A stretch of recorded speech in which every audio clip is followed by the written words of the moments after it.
Creando diálogos, creando diálogos, creando diálogos, creando diálogos.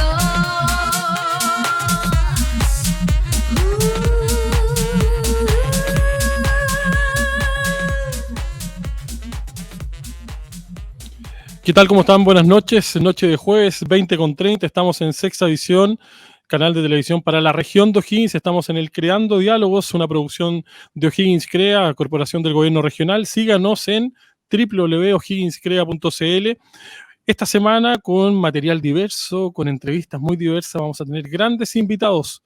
Y vamos a comenzar nuestro programa del día de hoy en relación a un tema que es muy relevante para la historia de la música de nuestro país.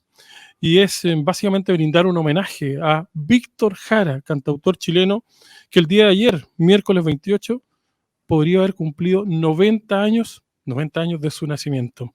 Y qué mejor que hablar con un historiador acerca de esto, porque evidentemente toma una relevancia importante hoy día, sobre todo cuando estamos rescatando patrimonios de nuestro país y patrimonios de la música. Y estamos conectados, San Fernandino, historiador, docente de la Universidad de Magallanes, simplemente Alberto Donoso. Alberto, bienvenido al Creando Diálogos de O'Higgins Crea. ¿Cómo te va? Hola Eduardo, buenas tardes, ¿cómo estás? Bien, entusiasmado por este tema que es bien interesante de poder tocar también y bien entusiasmado por poder también abordar el valor musical y cultural sobre todo que tiene Víctor Jara. Oye, un Víctor Jara que evidentemente toma una relevancia importante en los patrimonios culturales de nuestro país, ¿no? Históricamente. Sí, en el caso de Víctor Jara, yo creo que una figura fundamental no solo de la música, sino que también del teatro y la cultura nacional, y que es un personaje de época, porque Víctor Jara nace, digamos, en la década del 30, nace en 1932, es de regiones, también es provinciano en esos momentos también. Él nace en el sector de San Ignacio, en Ñuble, la región actual, región de Ñuble, digamos, cerca del sector de Chillán, en una hacienda, y después se traslada con su familia a Santiago y ahí empieza a desarrollar toda esta carrera artística, y también toda esta vinculación social que tiene, esta conciencia social profunda que marca la vida de Víctor Jara y va marcando también el despliegue de este personaje en el siglo XX, ¿cierto? O sea, él, digamos, podría incluso, si que hubiera seguido vivo en este caso, haber protagonizado todos los momentos importantes del siglo XX, digamos, sobre todo la segunda mitad, y claro, particularmente en la década de los 50 y 70, es una persona bien interesante de analizar. De hecho, él es muy recordado por la música, ¿cierto? Por todas estas canciones emblemáticas que nos ha dejado, como el caso de Te recuerdo Amanda, Luchín, por ejemplo, pero él también tiene una labor muy profunda como director teatral también, ¿cierto? De hecho, él estuvo muy vinculado al Instituto de Teatro de la Universidad de Chile hasta 1970, que después empieza a hacer la campaña con la UP, digamos, por la candidatura de Salvador Allende, y toda esa vinculación también lo establece haciendo nexos y armonías entre la música y el teatro, ¿cierto? De hecho, en el caso de él se nota mucho ese trabajo, por ejemplo, con el conjunto Cuncumen en la década de los 60 y también con la famosa agrupación que hasta el día de hoy persiste también, que es Quilapayún, ¿cierto? Que tiene todo este carácter no solamente musical, sino que también teatral y que rescatan sus temáticas también, que son muy interesantes, Eduardo, toda la historia popular del siglo XX, ¿cierto? Toda esta historia vinculada a las poblaciones, a los pobladores, a la vida. Eso te iba a preguntar, Alberto. Interesante. Eso te iba a preguntar, ¿cómo fue la vida de Víctor Jara? ¿De origen humilde? Sí, totalmente. De hecho, también está marcado mucho por la educación pública, ¿cierto? Víctor Jara viene de una familia de escasos recursos, digamos, que se traslada a Santiago también en busca de oportunidades, mostrando ese típico migración campo-ciudad del siglo XX, ¿cierto? Donde muchas veces las familias recurrían a las ciudades buscando trabajo, ya sea en la minería, en el comercio, muchas veces también, que el caso de Santiago y ciertos barrios de Santiago, como el caso de Estación Central, por ejemplo, está marcado por esa historia. Y en este caso, Víctor Jara hacía lo mismo, ¿cierto? De hecho, él ingresa a la Universidad de Chile para estudiar teatro, también había dejado la carrera de contabilidad cuando muere su madre, y ahí empieza a vincularse en este habitar Santiago, digamos, de este carácter provinciano que tenía, empieza a darse cuenta de todas las desigualdades que existían, ¿cierto? Y empieza a enhebrar y a elaborar una serie de creaciones teatrales y también musicales que recogen el valor de esa vida más popular en ese caso, ¿cierto? Que muchas veces está invisibilizada por ciertos sectores de la sociedad y que en esos momentos, también producto de la década de los 70 y la emergencia de la izquierda también en Latinoamérica, después de la Revolución Cubana, ¿cierto? En 1959, empieza a tomar más sentido, también empieza a ser más público como tal. Pero claro, Víctor Jara toma ese sentido humilde y esa conciencia social y popular para poder crear diversas obras que van mostrando y nutriendo ese tipo de cosas. De hecho, la más conocida que tiene, que es el caso de Luchín, por ejemplo. El caso de Luchín, él percibe ese tipo de prácticas, digamos, él siendo voluntario de la Universidad de Chile en trabajo con las poblaciones, por ejemplo, y ahí encuentran a este niño de 5 años, digamos, que junto a su amiga María Irrieta como tal, Arrieta como tal en su momento, Marina Arrieta, que toman a este niño, lo adoptan un poco, lo aguachan un poco, ¿cierto? Y de hecho, María Eugenia Arrieta se termina quedando con esta persona que hasta el día de hoy Luchín existe, no sé, es un dato muy curioso, que hoy día Luchín, tengo el nombre por acá, él se llama Luis Iribarren, ¿cierto? Arrieta, que es el famoso Luchín que inspira la canción, que Víctor Jara conoce en ese contexto poblacional en donde estaban en voluntariado a la universidad, empiezan a visitar estos lugares, a apoyar a las personas y conversar con ellas, enterarse de estas cosas. Y claro, y ahí Luchín escribe esta canción que da cuenta de la marginalidad que experimenta el pueblo de Chile en su momento, en particular los sectores marginales urbanos, digamos, de las grandes ciudades, particularmente de Santiago. Y en este caso también es capaz de recoger con esa sensibilidad el narrar esa experiencia, porque claro, una cosa es escribir una canción, una poesía, pero otra cosa es establecer una narración, digamos, no solamente en historia, digamos, del personaje de Luchín, que es este niño embarrado, de los pies mojados, sino que también darle un carácter, digamos, de trasladar a la persona a ese momento, ¿cierto? Y ese momento ahí se vincula toda esta creatividad musical que tiene una narrativa social, digamos, podría social, claro, porque y que vinculó a la gente con el territorio, con ese relato, ¿no? Claro, porque al final el caso de Víctor Jara lleva todo este carácter, ¿cómo decirlo?, carácter narrativo del teatro, digamos, lo lleva a la música, ¿cierto? Es capaz de plasmar en este tipo de canciones un relato social que describe la situación que está viendo a nivel social y también es capaz de matizarla, ¿cierto? De rescatar matices profundos de esas cosas con pequeños contactos que él tuvo, ¿cierto? Eso también, por ejemplo, se percibe en la canción Te recuerdo, Amanda, ¿cierto? Que da cuenta de esta mujer que espera a este obrero que sale de la mina, ¿cierto? Y toda esta relación, digamos, con la faena, esta persona muere, pero siempre desde el teatro, ¿cierto? Muchas veces esa vinculación. Y esa vinculación también es la que recoge Inti Illimani, por ejemplo, y también Quilapayún en su primer momento, sobre todo Quilapayún, ¿cierto? Con toda esta puesta en escena, esta performance, ¿cierto? Que se vincula a temas emblemáticos que también, si la gente los conoce, son de Víctor Jara, como el caso de Plegaria a un labrador, ¿cierto? Que también busca recoger también todo este sentido religioso muchas veces que tienen los sectores populares, pero desde un punto de vista crítico, social, importante, ¿cierto? Y lo otro también, Eduardo, que es muy interesante de Víctor Jara, que Víctor Jara también va recogiendo todo este carácter popular en un sentido crítico, ¿cierto? Hacia la autoridad, como también lo hace un poco Violeta Parra, pero mucho más directamente, ¿cierto? Del caso de Víctor Jara, por ejemplo, en el año 1969 compone esta canción Palabras a Puerto Montt, ¿cierto? Que trata sobre la matanza en Pampa Irigoyen, ¿cierto? Que se desarrolla a fines del gobierno de la democracia cristiana de Eduardo Frei Montalva, en donde mueren 11 personas, digamos, a manos de la Fuerza de Carabineros de Chile, ¿cierto? En una toma de terreno. Y digamos, él es capaz de recoger estas letras, plasmarlas en una canción y también ir contando un poco la historia de la represión al pueblo de Chile, ¿cierto? Y eso es bien y por otro lado, quizás generando material musical de protesta, entre comillas, ¿no? Una protesta social, ¿no? Sí, empezó en ese momento a tomar una relevancia importante socialmente en ese ámbito, en la protesta social.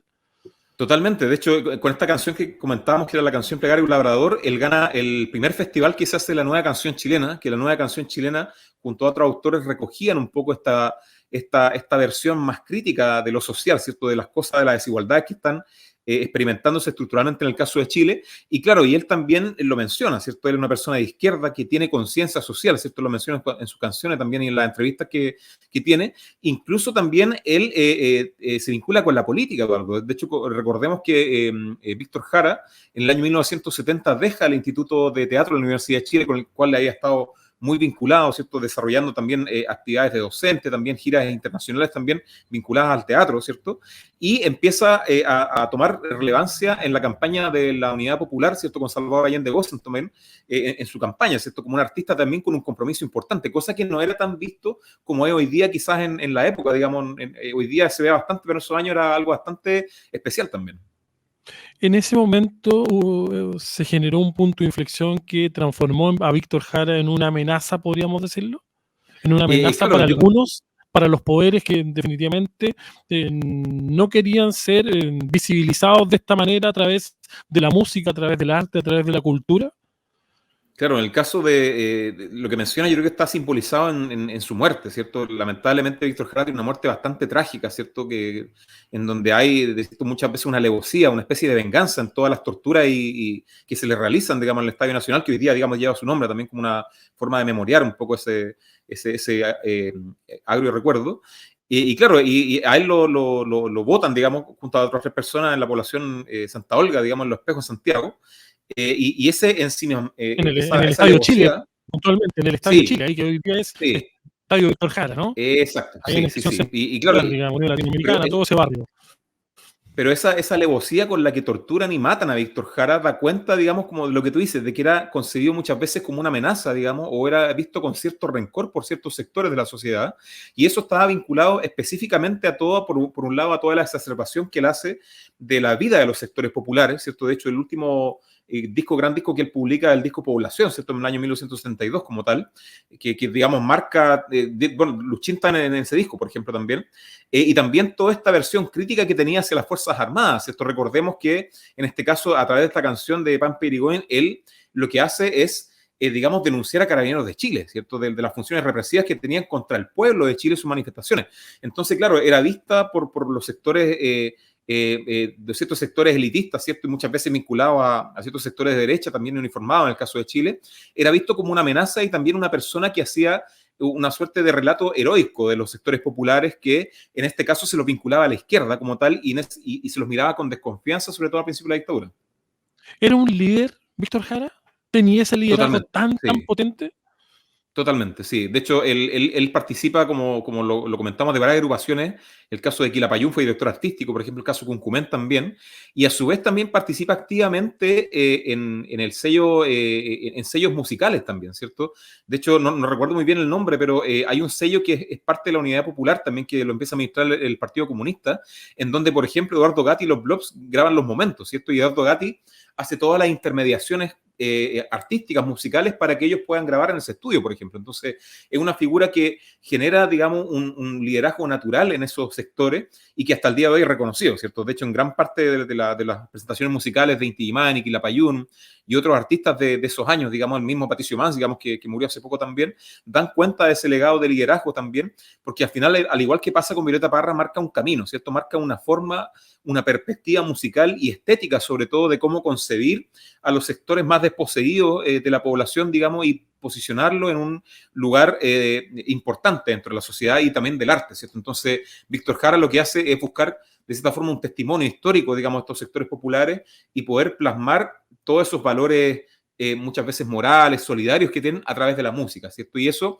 a través de un estilo muy particular que sería esta teatralidad, ¿cierto? Este relato musical histórico que desarrollan sus canciones. ¿Cómo podríamos describir hoy día, 2022, a 90 años de su nacimiento, de su natalicio, el legado de Víctor Jara? No, pero Víctor Jara, el legado que tiene principalmente es esa forma de concebir a los sectores populares, creo yo, y esa forma de narrar. Yo creo que lo que más me marca a mí como, no solamente como historiador, sino que también como auditor de su música, digamos, y también como músico, también soy músico, de la forma de contar una historia a través de las canciones, ¿cierto? Que eso se ve muy plasmado en Luchín, en Recuerdo Amanda, la misma Palabras a Puerto Montt, que da cuenta, es capaz de recoger la esencia, ¿cierto?, de esos momentos, de esos contextos sociales y culturales y plasmarlos en canciones, digamos, sencillas, ¿cierto? De hecho, la sencillez y la simpleza y la belleza que tiene Víctor Jara en sus canciones, yo creo que es un estilo y un paradigma musical que se empieza a desplegar en Chile fuertemente, también desde su muerte también en adelante, que hasta el día de hoy marca a gran parte de los cantores y cantoras populares. ¿Cuál es tu percepción básicamente, del reconocimiento que tiene Víctor Jara a través del Estado de Chile? ¿Lo suficiente? ¿Debiese ser más reconocido aún? Yo creo que debería ser mucho más reconocido, ¿cierto? De hecho, lamentablemente, como pasa con muchas otras figuras, incluso la misma Violeta Parra, ¿cierto? Como tienen un carácter político muy claro, ¿cierto? Muy certero, con mismo Pablo Neruda pasa un poco lo mismo también en algunos sectores. Claro, lamentablemente no se ha hecho políticas de Estado tan profundas para poder reconocer ese legado y que ese legado no solamente quede plasmado en ciertos nombres de ciertos lugares, sino que se traspase también como un legado público, ¿cierto? Que uno pueda visitar monumentos de Víctor Jara. Por ejemplo, en la población Olga, Santa Olga, disculpa, de Los Pejos en Santiago, donde digamos, son votados los restos de Víctor Jara junto a otras 3 personas, los mismos vecinos habían construido un memorial, digamos, que estaba también en unos terrenos fiscales, también era una situación compleja, ¿cierto? Pero no había, digamos, un reconocimiento estatal en esa línea. Y pasa lo mismo también con su figura, ¿cierto? Muchas veces lo recordamos en algunos festivales folclóricos, pero nunca ha tenido un reconocimiento transversal a nivel nacional, ¿cierto? Nunca hemos visto su figura, por ejemplo, de manera tan grande o grandilocuente en el Festival de Viña, por ejemplo, o en otros festivales, digamos, que muchas veces marcan también el imaginario musical y cultural de Chile. Entonces, siempre una figura, creo yo, por descubrir, ¿cierto? Al igual que otras figuras de su generación, que sin duda van a estar marcando con sus canciones y con sus perspectivas artísticas, no solamente a nuestras generaciones, sino también a las siguientes. ¿Cierto? Hoy día tenemos la ventaja de que a través de Internet podemos acceder a este tipo de cosas y poder ir revisando constantemente y revalorando su legado. Eso te iba a consultar finalmente, Alberto. ¿Lo comunicamos de buena manera para que definitivamente las nuevas generaciones se vinculen con el legado de Víctor Jara? Claro, yo creo que hoy día, más que nunca, el caso de Chile, después sobre todo de un estallido social muy profundo, en donde una de sus canciones también se plasma y se despliega como una de las canciones simbólicas del proceso, se lo rescata como una figura importante, porque es capaz de plasmar, vamos a lo mismo, capaz de plasmar la vida cotidiana de los chilenos, de los sectores populares como tal, y hoy día muchas veces eso ha inspirado a otras personas, particularmente en el ámbito del hip hop, por ejemplo, también a poder recoger todos esos testimonios y plasmarlos en canciones que sean capaces de recoger esos momentos, ¿cierto? De hecho, si en esos momentos el cantautor con conciencia social era una persona con poncho y guitarra, digamos, hoy en día son otro tipo de artistas con otros perfiles, ¿cierto? Raperos, ¿cierto? Qué sé yo, tipos que hacen música electrónica también o más digital, que son capaces de plasmar esa misma visión, digamos, de rescatar esa vida popular y plasmarla en canciones que representen un contexto histórico. Entonces, claro, pese a que, digamos, estatalmente no se ha hecho esa labor, Internet también ha hecho esa labor más o menos difusiva de su trabajo de manera muy profunda y trascendente. ¿Cómo podríamos concluir esta entrevista? ¿Cómo podríamos reflexionar? ¿Cuál sería tu mensaje, Alberto, desde la vereda histórica, ¿no? Desde la vereda más histórica en relación a nombres como el de Víctor Jara, tú mencionas Violeta Parra, Pablo Neruda, ¿cierto? Los mismos Inti Illimani, Quilapayún, que hoy día están en vida, ¿no? Efectivamente, ¿cómo vinculamos cada uno de esos legados hoy día a las nuevas generaciones? Bueno, en el caso desde la historia, por lo menos, las canciones de Víctor Jara son un testimonio de un momento del país, ¿cierto? De un momento especial, digamos, donde los sectores populares están teniendo un mayor protagonismo en la esfera pública como tal, y sus canciones son capaces de mostrarnos ese tipo de cosas. Son una ventana histórica, digamos, para poder recoger testimonios y sobre todo sensibilidades, digamos, que dan cuenta de esos procesos. Yo creo que el principal valor es ese, ¿cierto? Y también hoy día es incentivar a la y los jóvenes a que puedan ir revalorando a esta figura, a escuchar su música. Hoy día Internet nos da esa posibilidad de acceder a todos sus discos, a todas sus canciones también, a entrevistas como tal, y que pueden ir mostrándonos un Chile también que es bastante distinto al de hoy y recogiendo esos sabores, digamos, de esos contextos históricos, sociales y culturales, pero por sobre todo también conocer a la figura humana que está detrás de esas canciones, a la figura humana que está detrás de esa letra, de esa obra. Entonces la idea es eso, de aprovechar estas fechas de conmemoración para poder reflexionar sobre de cuánto está vivo hoy día de Víctor Jara y también qué cosas son importantes de rescatar de sus figuras para el Chile que viene de aquí en adelante. Alberto Donoso, como siempre, es un agrado conversar contigo desde la Universidad de Magallanes, historiador sanfernandino. Muchas gracias por este contacto con el Creando Diálogos de la Corporación O'Higgins Crea. Te mandamos un abrazo. Un abrazo grande, Eduardo. Gracias. Estuvo Alberto Donoso en el Creando Diálogos. Seguimos en esta noche de día jueves. Vamos con Jimena Nogueira a los estudios de Sexta Visión. Creando diálogos, creando diálogos.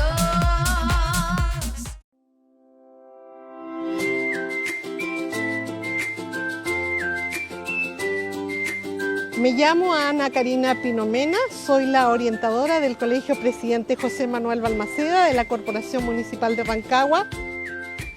Nos encontramos en el gobierno regional en visita con los alumnos desde primero a sexto año básico. Nos ha recibido cariñosa y afectuosamente el gobernador, don Pablo, don Sergio, jefe de gabinete, y el equipo de comunicaciones. También fuimos a conocer el CORE, lo cual ha sido una visita bastante positiva en el ámbito de educación cívica. Así que gratitud para todos los que nos recibieron en este lugar, para que los niños aprendan de que ellos también son líderes pequeños, pero futuros grandes líderes también regionales y por qué no decir del país. Así que muchas gracias por tanto cariño, por tanta amabilidad. Estimados y estimadas, bienvenidos a la sesión plenaria número 1 del Colegio José Manuel Balmaceda. Creando diálogos, creando diálogos. Bueno, iniciamos este bloque hoy día conversando, creando diálogos en nuestro programa de la Corporación de Fomento a la Industria Creativa O'Higgins CREA. Estamos muy contentos porque tenemos una visita muy importante. Nos conocemos además hace muchos años. El consejero regional don Eugenio Bauer, presidente de la Comisión Interna.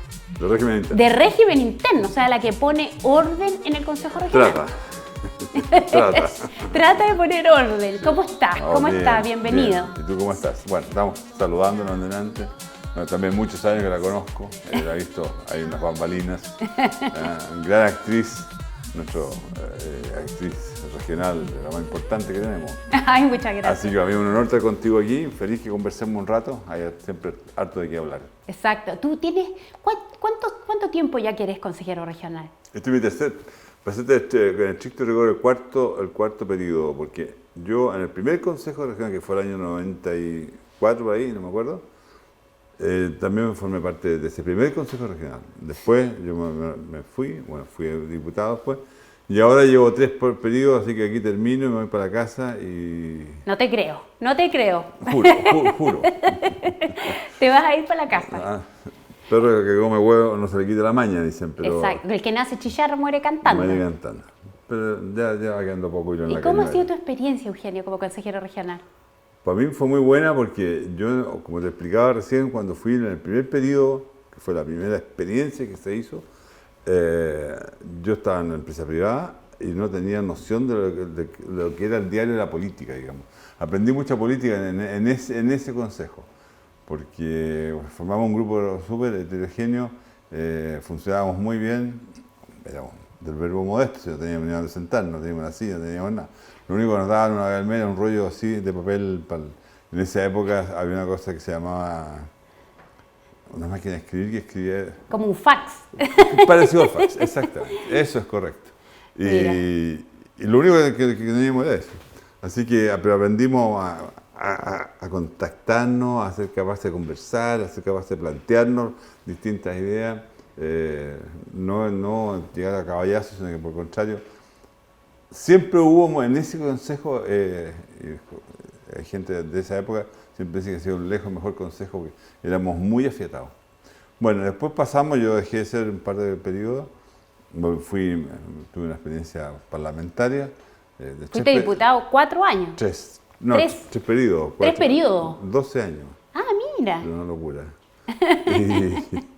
Y después, cuando ya supuse que iba a los cuarteles de invierno, me pidieron que quiero representar a la UDI en el próximo core, y bueno, la gente cariñosa, se acuerda, tiene mucho cariño, los recuerdos de buenos de uno, afortunadamente son mejor que los malos, y ahí entonces, bueno, salí elegido, y ahí fuimos elegidos por votación popular, y logré entonces, bueno, los 3 pedidos que he sido consejero.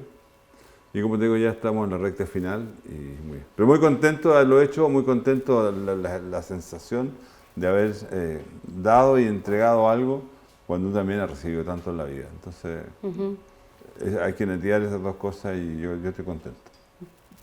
Te vas a ir con un buen recuerdo de esta experiencia. Un buen recuerdo de mi experiencia. También uno empieza a rebobinar y dijo, bueno, a lo mejor podríamos haber hecho más, podríamos haber hecho cosas mejores. Bueno, siempre se puede hacer cosas mejores, pero de repente pasa que uno se tranca en cosas chicas. Sí. Pero raya para la suma, estoy feliz de haberlo hecho y espero que la gente también. La gente es muy cariñosa y ayer me contaba mi señora, ahí en Los Miranda, estaban haciendo la cola en el supermercado para pagar algo. Esto es un cosa íntimo a lo mejor, pero...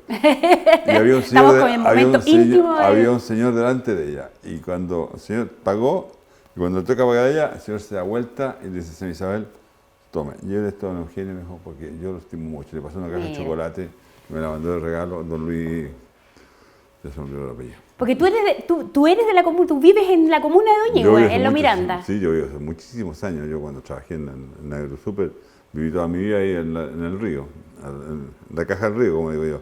Porque la casa se me inundó 2 o 3 veces. En esa época el río crecía, pues no como Cuando ahora. había agua, Cuando harta había agua. agua, pero ahí sí corría agua. Sí, po.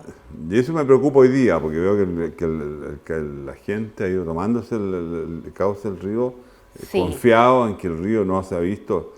Pero algún día hay un dicho muy antiguo que dice, por las bolas de piedra del río, dice: pata que pone esos huevos, vuelve por ellos. Sí. Y eso quiere decir sí. que algún día el agua va a volver a pasar Está todo poblado por ese donde está. sector. Y eso se está poblado en forma súper irresponsable, en mi modo de ver, porque algún día va a venir una crecida grande y va a ser muy peligroso. Oye, Eugenio, bueno, yo recuerdo, te recuerdo a ti siempre mucho porque tú has sido un cliente, pero frecuente del teatro. Tú siempre has ido al teatro desde hace muchos años, te gusta la cultura, te gusta el arte. ¿Por qué ese gusto por el teatro? Siempre había querido hacerte esta pregunta. El teatro siempre ha sido una cosa entretenida, cosa amena, habrá obras mejores, otras peores, pero siempre, yo creo que el ser humano en general tiene un atractivo hacia el teatro. Nosotros de 5 o 4 años atrás llevamos a los niños a la Pérgola de las Flores y la fascinación de ese niño, porque nunca habían estado en una obra de teatro. Porque no hay obras para niños y porque la Pérgola es Un clásico del teatro clásico chileno, fantástico. Y hasta el día que los niños dicen: ¿cuándo me vienen de nuevo al teatro? Mira. Porque les quedó dando vuelta el tema del teatro. Y bueno, con los amigos nuestros, Gonzalo Vial, le gusta mucho el teatro, nos juntamos siempre y íbamos a ver las obras que estaban ahí en cartelera. En cartelera, sí. Y el CORE ha invertido en cultura. Eso se nota a nivel nacional, que este es un consejo regional que apuesta por el desarrollo cultural y artístico. Sí, se ha trabajado harto bien. Ahí Mauricio, el presidente de la Comisión de Cultura, ha habido una muy buena relación, digamos, entre la propia comisión y el resto de las comisiones. Siempre que Cultura pide algo o plantea algo, inmediatamente se le ayuda, porque estamos conscientes que es parte importante del desarrollo de un país y de una región es tener su cultura. Y nosotros hemos hecho un esfuerzo brutal, que es, por ejemplo, el reconstruir todas las iglesias patrimoniales. Claro. Que eso es el patrimonio de nuestro país, y no tenemos mucho más que eso. Y sin embargo, afortunadamente hemos podido tener los recursos y se han hecho y han quedado unas iglesias preciosas. Hay otras que les falta todavía. La iglesia de Coinco, por ejemplo. Bueno, Coinco la Ahí última, está a la espera. pero ya están los recursos y ya se ha llamado licitación, no sé estos días porque estaba afuera, pero yo creo que ya está casi todo. Codegua se está construyendo, se está terminando de construir, está quedando maravillosa, va a ser una linda iglesia, y para Codegua hacer su centro cívico, digamos. Exacto. Que es muy Es un punto de importante. encuentro para la comunidad. Claro. Entonces hoy día tú sales para el secano costero y lo primero que llega a Pumanqui, está su bonita, preciosa iglesia bien terminada, igual como era antes, de forma tal de que le dejemos Se a las conservó, generaciones que digámosla. vienen, claro, lo que era. No en todas, porque en Doñihue, cuando tú se hizo una iglesia aparte, que lamentablemente no era patrimonial tampoco la iglesia de Doñihue, así que no podía ser. Pero quedó bonita la iglesia de Doñihue. Sí. Quedó... Por dentro es muy bonita. A mí me gusta mucho por dentro. Por fuera, esas cuestiones joviales no las conecto mucho, pero de manera agradecido. Pero el patrimonio religioso de alguna manera, la iglesia han sido reconstruidas apegándose a la arquitectura, a la materialidad. Esto es cierto. Sí. Pero también la iglesia hay que entenderla que no es solo de los católicos, y eso lo hemos hablado muchas veces nosotros en el CORE, es de toda la comunidad y sirve para toda la comunidad. Pues la iglesia no es solo la misa y la comunión y esas cosas religiosas. Hay mil actividades que se pueden realizar. Yo me acuerdo de un exalcalde que después del terremoto nos decía, aquí uno se da cuenta realmente lo necesario que es para una comunidad su iglesia. Todo se hace en torno a la iglesia. Ya sea las fiestas patrias, ya sea las cosas culturales. Está en el centro de la comuna, en la plaza generalmente. Cuando hay gente que está interesada en hacer más cultura, hay conciertos que se pueden hacer. Uno ve en el resto del mundo, uno viaja por Europa, pues, la iglesia es como están para todos. El hito patrimonial. Claro. Oye, y con respecto, por ejemplo, al aporte que ustedes han hecho a la red de espacios culturales, a mí me parece eso que es un proyecto muy interesante. Yo he escuchado a nivel nacional que siempre se nombra al CORE de la región de O'Higgins por este aporte que se hace a los centros culturales para que tengan programación cultural. Eso nace... Es que eso nace porque hay ciertas cosas que se han ido haciendo en el tiempo y que muchas veces también pasa que de repente a veces pasa que mueren en el intento. Yo me acuerdo, a mí me tocó, siendo diputado, con una persona que no me acuerdo el nombre de ella, lamentablemente, injustamente, porque una niña muy empujadora y hizo un centro cultural en Rosario. Claro, recuerdo perfectamente el proyecto que se iba a iniciar en la estación de ferrocarril. Partimos por la estación, que es preciosa, y que se hizo todo lo posible para tratar de comprarla, que está en manos de unos privados. No funcionó, lamentablemente, porque era dramático, pero pero aún así esta niña descubrió un antiguo hotel que había en una esquina en Rosario, y compraron ese del Ministerio de las Culturas, ¿te acuerdas que vino la Paulina Urrutia y funciona hasta el día de hoy? La niñita esta, pero era muy amorosa ella. Sí, qué bueno. Y bueno, hizo ese centro cultural, que tenía dos etapas, por supuesto, que la primera etapa, que está funcionando todavía hoy día, ha vuelto a funcionar, entiendo que ha vuelto a funcionar. Sí, que hace funciona tiempo como, que no voy a verla. centro cultural. Sí. Oye, y había una segunda etapa, porque está el terreno incluso, de hacer una especie de anfiteatro al aire libre. Ya, perfecto. Mira qué bien. Y eso con fondos del CORE. Con fondos del CORE. Qué y eso bueno. yo creo que ojalá de aquí a 3 años más poder dejarlo hecho, o por lo menos dibujado. Oye, qué importante es tener autoridades en nuestra región que apoyen la cultura y que, por sobre todo, comprendan el valor agregado que tiene al diario vivir de la gente, como dices tú, ya sea una iglesia, un centro cultural, una obra de teatro, cuando se nota inmediatamente una región, cuando sus autoridades tienen claro y tienen la voluntad de poder aportar ese tipo de proyectos. Y Eugenio Bauer, bueno, es una persona que siempre ha aportado a eso. En Rancagua se hizo el teatro regional. El teatro regional, que yo tengo, no lo puedo contar aquí, pero yo tenía mis aprensiones a ese proyecto. El exalcalde, que fue el motor de hacerlo, hasta el día de hoy se burla de mí y me dice que yo estuve en contra del proyecto del teatro. Lo que pasa es que era un gran proyecto, pero era muchísimos recursos. Entonces Sí. uno también tiene que Pero yo pensar creo que la gracia que tuvo ese proyecto es que se adaptó. Sí, Se adaptó y hoy día tú ves que tiene una programación permanente. Y es difícil, ¿ya? Porque Sí. te voy a decir una cosa, mantener los teatros vivos es muy difícil. Yo siempre digo todo, el Teatro Municipal de Santiago, que es muy bonito, que todo lo pero es un censo para la Municipalidad de Santiago. Ha estado a punto de morir en Pero varias oportunidades. Y así como el varios. Nosotros le damos financiamiento a muchos teatros, tengo una lista y no ando. Sí, son alrededor de 40 y tantos teatros que se le entrega. Se le entregan recursos para la recurso luz, para para la puerta, para la persona que se aseo, así, para poderlos tenerlo funcionando.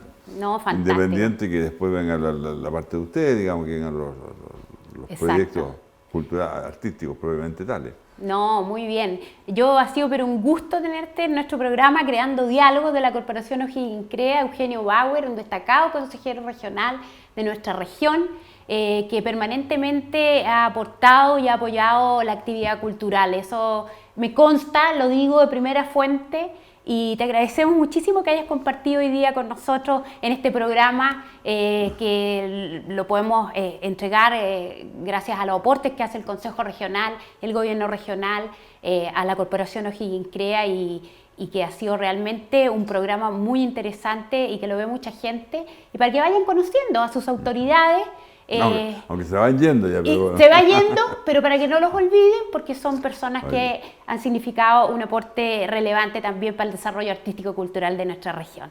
Así que De todo muchísimas corazón, gracias. Te agradezco la oportunidad, gozo haber podido conversar contigo si a tiempo, porque además somos mirandinos, así que vivimos en la misma comuna. Exacto, somos Así que vecinos. Somos vecinos. Así que feliz de haberte visto y bueno, sigamos haciendo algo por la patria. Muy bien, pues muchas gracias. Creando diálogos, creando diálogos.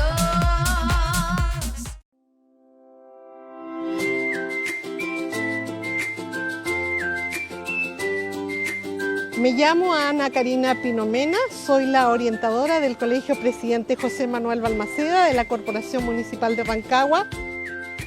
Nos encontramos en el gobierno regional en visita con los alumnos desde primero a sexto año básico. Nos ha recibido cariñosa y afectuosamente el gobernador, don Pablo, don Sergio, jefe de gabinete, y el equipo de comunicaciones. También fuimos a conocer el CORE, lo cual ha sido una visita bastante positiva en el ámbito de educación cívica. Así que gratitud para todos los que nos recibieron en este lugar, para que los niños aprendan de que ellos también son líderes, pequeños, pero futuros grandes líderes también regionales y por qué no decir del país. Así que muchas gracias por tanto cariño, por tanta amabilidad. Estimados y estimadas, bienvenidos a la sesión plenaria número 1 del Colegio José Manuel Balmaceda. Creando diálogos, creando diálogos. Y estamos en el nuevo Creando Diálogos de esta semana, Corporación O'Higgins Crea, Gobierno Regional, y rescatando patrimonios. Y para eso estamos, para hablar de un patrimonio de la humanidad. ¿Y quién mejor que quienes se dedican a ello y que son de la Fundación SUBEL aquí en Rancagua, capital regional, región de O'Higgins? Y estamos con su director ejecutivo, don Simón Macay. Simón, bienvenido al Creando Diálogos. ¿Cómo te va? Hola, muy bien. Gracias por habernos invitado a este programa y poder un poco contar el trabajo que hacemos nosotros de puesta en valor en este campamento minero, ¿cierto? Que tiene este reconocimiento como patrimonio mundial, ¿cierto? Lo que lo hace importante no solo a nivel regional, nacional, sino también a nivel mundial. Así que muchas gracias. Simón, cuéntanos un poquitito del rol de la Fundación SUBEL. ¿Cuándo nace? ¿Cómo básicamente cómo se crea? Mira, la Fundación es una organización sin fines de lucro creada por Codelco, que después de la declaratoria como Patrimonio Mundial del año 2006 le da la tarea al teniente para ser el brazo que se encargue del patrimonio, ¿cierto?, de todos los activos, o sea, puntualmente el activo patrimonial de SUBEL. Entonces ya desde su comienza con la restauración de los primeros edificios, se crea el Museo de la Gran Minería del Cobre, donde se muestran diferentes tipos de colecciones, la vida en SUBEL. Y también nos toca ver el trabajo que tiene que ver de difusión, conservación, ¿cierto?, aparte de la restauración y la puesta en valor de los diferentes espacios en SUBEL. Una iniciativa evidentemente, primero que todo, innovadora y con altas expectativas, ¿no? Sí, o sea, yo creo que el rol de la fundación, esto de lograr comulgar la producción, ¿cierto?, minera con el patrimonio, yo creo que es un ejemplo hoy en día como la mina El Teniente, ¿cierto? Y la Fundación SUBEL logran congeniar esto y de buena forma, ¿cierto? Porque se logra mantener todos los sistemas productivos en un lugar que es patrimonial y manteniendo todas las normas patrimoniales, ¿cierto? Y continuando con la restauración de los diferentes edificios de SUBEL. ¿Nos cuesta visibilizar nuestros patrimonios, sobre todo regionales? Yo creo que esa es más que nos cuesta visibilizar. Yo creo que hoy en día todavía estamos en un movimiento donde antes el patrimonio no era muy valorado y ya desde los años 90, 2000 se empieza a valorar cada vez más, y yo diría que hoy en día ya la palabra patrimonio ya es parte de la comunicación colectiva, ¿cierto?, parte de nuestra sociedad. Entonces, a pesar de que puede quedar un poco camino por delante, yo creo que hoy en día sí existe un reconocimiento social a lo que son los activos patrimoniales que tenemos acá en el país. Súper importante en términos de roles, conectar un patrimonio, conectar un origen, ¿cierto?, con la ciudadanía, con la región de O'Higgins, ¿no? Claro. Bueno, parte del trabajo que nos toca hacer nosotros, ¿cierto?, es difundir esta historia, ¿cierto? La idea no es restaurar un edificio por restaurarlo, sino es recuperar parte de la historia. En el caso de SUBEL, por ejemplo, que es la cuna de la gran minería del cobre, aquí es donde empieza la industrialización del cobre acá en Chile en el año 1905. Entonces se desarrolla esta ciudad, ¿cierto?, en base y en función al desarrollo de la mina El Teniente, y esa es la historia que nosotros tenemos que rescatar y difundir. Entonces la idea es, a través de la recuperación de espacios, de la recuperación de edificios, del enriquecimiento, ¿cierto?, de las colecciones del museo, podamos ir contando esta historia, ¿cierto?, para que la gente la vaya conociendo. Esto es también, uno genera recuerdo y se acuerda de conversaciones con familias de O'Higgins, de Rancagua. ¿Cuántos recuerdos familiares no hay en Súbel, no? Por supuesto, han pasado muchas personas que no ha tocado a mí personalmente a veces llevar, y parte de eso hay muchos exubelinos. Y claro, pues parte de este patrimonio inmaterial, son cada uno de estos exubelinos que forman parte de esta historia. Hoy en día ellos tienen todo el conocimiento y que es muy enriquecedor, ¿cierto?, para poder enriquecer los trabajos que nosotros hacemos. Y sí, pues siempre hay mucha historia, anécdotas que ellos cuentan, los recuerdos cuando eran niños.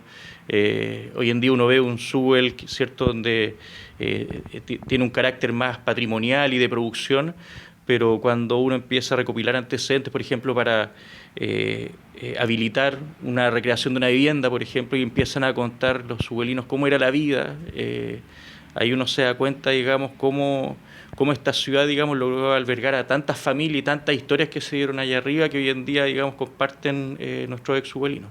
Hoy día mantener ese patrimonio, ¿no? Y efectivamente yo creo que toda esa historia a la larga termina ratificándose y termina visibilizándose. Yo creo que es un reconocimiento a la historia del mineral El Teniente, ¿no?, en el caso de O'Higgins, por otro lado, al ser hoy día Súbel patrimonio de la humanidad. Claro. Bueno, esta historia que te comentaba recién, que tiene que ver con el inicio de la industrialización del cobre, parte acá al Súbel el año 1905. Y esta ciudad que se creó como una company town, o sea, una ciudad que tenía relación netamente con la producción de cobre. Con el mineral. Con el mineral, claro, se va desarrollando, ¿cierto?, en un lugar inhóspito, lejos del valle, lejos de la población. Se tienen que llevar campesinos a trabajar a la cordillera y se vuelven mineros, ¿cierto? Se genera una cultura subelina, una mezcla entre el americano y el chileno. Y son estos valores únicos, digamos, que se llama como el valor excepcional del lugar, lo que le dan este carácter de al final poder postular y que al final alcance la declaratoria como patrimonio mundial, que sería, por ejemplo, el valor arquitectónico, ¿cierto? Una arquitectura que es muy funcional, que responde netamente a lo práctico para poder funcionar en la cordillera. Una ciudad que se monta arriba del cerro, ¿cierto?, sin calles, solamente con escalera. O el valor social, ¿cierto?, donde se mezcla esta cultura americana con la cultura chilena, donde aparecen estos mineros, ¿cierto?, de la mina El Teniente, estas familias de subelinos. Y también tenemos, por ejemplo, el valor de la tecnología que se desarrolla allá, porque junto con digamos, todo lo que se necesitaba para poder explotar el mineral, también se tuvo que desarrollar tecnologías nuevas en minería, ¿cierto?, para poder industrializar, ¿cierto?, y poder explotar el mineral allá en la cordillera. O sea, un lugar lleno de particularidades, ¿no? Exacto, con particularidades que al final le dan ese carácter de patrimonio mundial y que le dieron este valor y este reconocimiento. ¿Y cómo no decir que debe ser muy complejo mantenerlo hoy día, ¿no? Porque estéticamente es un lugar muy bello, ¿no? Claro, mira, nosotros, digamos, tenemos un equipo de trabajo bastante bueno con maestros que llevan años trabajando en esto y que saben hacer muy bien su trabajo. Nos dedicamos a postular diferentes tipos de fondos, ¿cierto? Y con estos fondos logramos tener el capital suficiente para ir restaurando no solamente diferentes edificios, sino también recuperando diferentes espacios. Y un trabajo que tiene que ser constante porque cada edificio se puede ir deteriorando con los años. No hay que olvidar que estamos en una zona que es en plena cordillera, donde la inclemencia del clima es fuerte y que los trabajos de restauración tienen un plazo, unos 7 años, 6 años, ¿cierto?, donde uno debiera ir manteniendo el edificio, ¿cierto?, para que no tenga un mayor deterioro. Una mochila no menor, ¿no? No menor, pero entretenida, ¿cierto?, porque tenemos este trabajo que yo creo que nos enorgullece a todo el equipo aquí de la Fundación y que digamos, sentimos como equipo, ¿cierto?, esta responsabilidad de mantener este lugar y esta responsabilidad que al final es bien bonita, ¿cierto?, y una tarea que nos llena de orgullo. ¿Cuántos años ya que Súbel es Patrimonio de la Humanidad? Desde el año 2006 se declaró Patrimonio Mundial, pero primero fue declarado Monumento Nacional acá en Chile, el año 98. Una vez declarado monumento... Ese fue el primer pasito, digamos, ¿no? El primer pasito, claro. El primer pasito fue la declaración como Monumento Nacional, y ahí es cuando el teniente, digamos, ve este activo, el valor, ¿cierto? En una época en que la palabra patrimonio tal vez todavía no tenía tanta fuerza, pero teniente se preocupa, ¿cierto?, de poner en valor esto, de declararlo como patrimonio mundial, ¿cierto? O de hacer el proyecto, ¿cierto?, para buscar la declaratoria, y ya es el año 2006 donde se declara ya Súbel como patrimonio mundial. ¿Lleno de orgullo? Lleno de orgullo, yo creo un orgullo para todos los chilenos, o sea, que tengamos un lugar único, ¿cierto?, con estas características, que realmente es único, en medio de la cordillera, una ciudad que alcanzó a tener 15.000 personas, que contaba con todo el equipamiento y servicios, con colegios, con Carabineros de Chile, un buen hospital, palitroque, hoteles, tenía todas las instalaciones necesarias. Entonces yo creo que es una parte de la historia muy interesante y que yo creo que es necesario que la gente, ¿cierto?, la conozca, aparte de lo ¿cómo se llama?, importante que es para el país, para todos nosotros los chilenos, ¿cierto? Pero un lugar único que debiera llenarnos de orgullo a cada uno de nosotros. O sea, lo importante es también que la gente se empape de lo que es Súbel, ¿cierto? Historia, lectura, hay mucho material al respecto, ¿no? Tenemos mucho material, por ejemplo, tenemos una página nosotros que es www.fundacionsubel.org, y ahí pueden encontrar muchas imágenes, toda la historia, el trabajo de la Fundación Súbel, parte de nuestra colección del museo. Así que, claro, hay mucha información, ¿cierto?, que puede tener la gente, ¿cierto? Y nada, solamente tenemos que continuar con nuestro trabajo de difundir, de poner en valor, ¿cierto?, esperando a que algún día podamos recibir a la gente, ¿cierto?, nuevamente, una vez podamos, ¿cierto? Vamos a estar informando, ¿cierto?, a través de las redes sociales. Por supuesto, vamos a estar informando. Eso es muy importante. ¿Cuáles son las redes sociales de la Fundación para que la gente se conecte? Tenemos Instagram, tenemos Facebook, y bueno, también nos manejamos con ¿cómo se llama?, WhatsApp y esa red, pero a modo de difusión mayor tenemos Facebook y Instagram. Y al momento que podamos nosotros difundir esta apertura, va a ser difundido a través de estas redes. Simón, yo te quiero dar las gracias por habernos recibido a O'Higgins Crea en el Creando Diálogos de esta semana, porque el rescate patrimonial yo creo que es muy, muy importante en la región de O'Higgins. Y yo creo que ustedes cumplen un rol importantísimo en eso de hablar de Súbel, es hablar de patrimonio, es hablar del origen, básicamente, de la zona central, de la capital regional, de la comuna de Machalí y alrededor, eso, ¿no? No, yo le agradezco a ustedes porque en realidad esta iniciativa de poder hablar un poco, contar lo que estamos haciendo, hablar un poco de Súbel, ¿cierto?, es parte de nuestro trabajo, es parte de lo que amamos. Entonces, no, solamente darle las gracias por esta oportunidad de poder mostrar lo que nosotros hacemos. Seguimos, esto es el Creando Diálogos a Estudios Sexta Visión. Muchas gracias. Gracias, Eduardo. Bueno, estamos así finalizando un nuevo capítulo de Creando Diálogos, un programa producido por la Corporación O'Higgins Crea, apoyado por el Gobierno Regional y el Consejo Regional de O'Higgins. Los esperamos el próximo jueves con una nueva versión de Creando Diálogos. Creando diálogos.